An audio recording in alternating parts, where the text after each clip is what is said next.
A particle having the same charge as of electron moves in a circular path of radius 0.5 centimeter under the influence of a magnetic field of 0.5 Tesla. If an electric field of 100 volt per meter makes it to move in a straight path, then mass of particle is. Summary क्या है कि एक कोई imaginary particle है जिसके बारे में पता है कि चार्ज उस पर उतना ही है जितना इलेक्ट्रॉन पे है, बट मास नहीं पता है। तो फिर आगे ये गिवन है कि उसे हमने 0.5 टेस्ला की मैग्नेटिक फील्ड में मूव कराया है, सर्कुलर पाथ में, रेडियस बन करके आई है 0.5 सेंटीमीटर। रेडियस जो है इस बात पे डिपेंड करती है कि पार्टिकल को आपने किस स्पीड पर मूव कराया है। ये स्पीड इन्होंने बताई नहीं है, इनडायरेक्टली बताई है। इसके लिए इन्होंने कहा है कि अगर हम मिस्टेकनली इस अमाउंट का इलेक्ट्रिक फील्ड चालू कर दें तो फिर वो जो आपका पार्टिकल है वो स्ट्रेट चला जाता है, फिर सर्कुलर पाथ फॉलो नहीं करता है। तो बताना ये है पार्टिकल का मास कितना होगा। क्वेश्चन आपको समझ में थोड़ा बहुत तो आ गया होगा, चाहे तो आप कर सकते हैं। मैं और डिटेल में बात करता हूँ। ये एक सर्कुलर ऑर्बिट है और ये एक पार्टिकल है, इसका चार्ज Q है, मास M है और स्पीड आप सपोज करिए V है, जो हमें क्वेश्चन में दी है बट इनडायरेक्टली। इस स्पीड पर ये पार्टिकल मूव कर रहा है और यहाँ पर मैग्नेटिक फील्ड ये भी प्रेजेंट है। मैग्नेटिक फील्ड मैंने क्रॉस के थ्रू रिप्रेजेंट कर दी है। क्रॉस के थ्रू का मतलब प्लेन परपेंडिकुलर इनवर्ड। जैसे कि अगर हम यहीं पॉइंट ए पर बात करें तो इस पार्टिकल पर एक फोर्स लगेगा इनवर्ड डायरेक्शन में, बिकॉज यहाँ पे Q है, बिकॉज यहाँ पे V है और बिकॉज यहाँ पे B है। Q और V और B इन तीनों लोगों के चक्कर में यहाँ पे QV भी अप्लाई हो जाएगा और ये बैलेंस होगा रेडियल आउटवर्ड डायरेक्शन में जो सेंट्रीफ्यूगल होता है उससे। यही दोनों जब इक्वेट कराए जाते हैं तो पार्टिकल की रेडियस आती है, वो होता है mv/qb। फॉर्मूले में आप देख भी रहे होगे कि r जो है वो v पे डिपेंड करता है और v यहाँ पर डायरेक्टली गिवन नहीं है, इनडायरेक्टली गिवन है। किसी तरह से अगर v पता चल जाए तो v फिर पता होगा, r पता है, क्वेश्चन में ही गिवन है, q और b ये सब भी गिवन है, तो फिर हम m निकाल लेंगे। बट v यहाँ पर गिवन नहीं है स्ट्रेट फॉरवर्ड, तो v निकालने के लिए हमें थोड़ा और एक्स्ट्रा दिमाग लगाना होगा।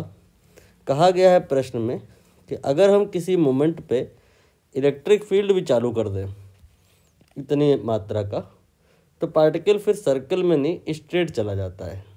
जैसे कि मान लो अभी ये पार्टिकल घूम रहा है, कहीं पर भी ये काम आप कर सकते हैं।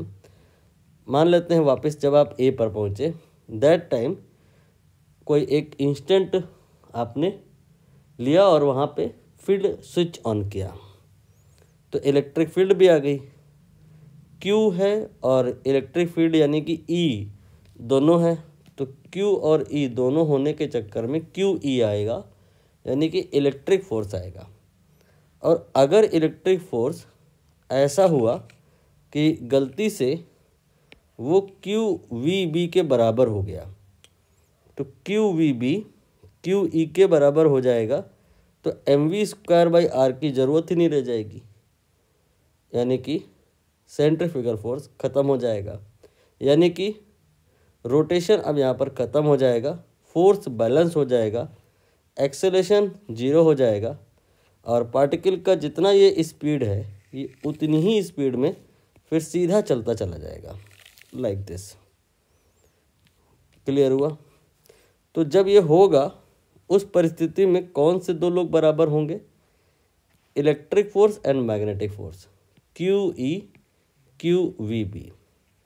Q यहाँ से कैंसिल कर दीजिए, तो जो E आया है वो VB के बराबर आया है, यानी कि V जो है वो E/B के इक्वल होगा। इस V की वैल्यू को चाहे तो आप कैलकुलेट कर लो, V की वैल्यू को, E और B चूँकि दोनों दिया है तो आप रख के कैलकुलेट कर सकते हो, और चाहे तो एक नया फार्मूला बना लो जो आपको ठीक लगे। V की वैल्यू अगर यहाँ से उठा के आप यहाँ रख दोगे तो एक नया फार्मूला बन जाएगा। चलिए फार्मूला नहीं बनाते हैं, हम यहाँ पर V की वैल्यू निकाल लेते हैं। E की वैल्यू 100 गिवन है, B की वैल्यू 0.5 गिवन है, यहाँ पर एक जीरो बढ़ेगा, ये आ जाएगा 200 मीटर पर सेकंड। ये स्पीड है जिस स्पीड पे पार्टिकल इलेक्ट्रिक फील्ड चालू होने के पहले सर्कुलर पाथ में था और उसके बाद इतनी ही स्पीड पे बट वो स्ट्रेट पाथ पे हो गया है। अब हम यहाँ पर वैल्यू रखेंगे। आर की वैल्यू ये आपको प्रश्न में 0.5 सेंटीमीटर दी हुई है, 5 × 10⁻³ इन मीटर।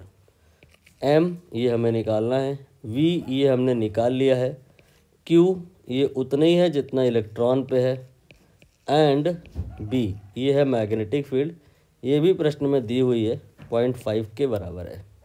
अब हम यहाँ पर थोड़ी और सिंप्लीफिकेशन करेंगे, जैसे कि ये और ये आपका 2.5 हो जाएगा, मल्टीप्लाइड बाई 1.6 हो जाएगा, और 10 की पावर पर आकर के अगर बात करें तो यहाँ से 19 और 3 जुड़ जाएगा, ये 22 हो जाएगा, और डिवाइड में अभी एक और टर्म रह जा रहा है, दैट इज़ 200।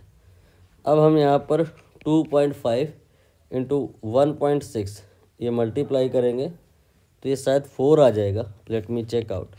ये आ जाएगा आपका 16 × 5 80 आएगा, 16 × 2 32 और 8 40 आएगा, तो ये आपका 4 आ जाएगा। फिर इसके बाद डिवाइड बाई 2 कर लो, 200 में आपने 2 लिखा है तो 10 की 2 पावर आपको एडजस्ट करनी पड़ेंगी, ये आपका यहाँ पर -24 हो जाएगा, ये आपका कैंसिल भी होगा, तो 2 × 10 की पावर -24 फाइनल आंसर होगा, जो कि ऑप्शन डी में दिया हुआ है।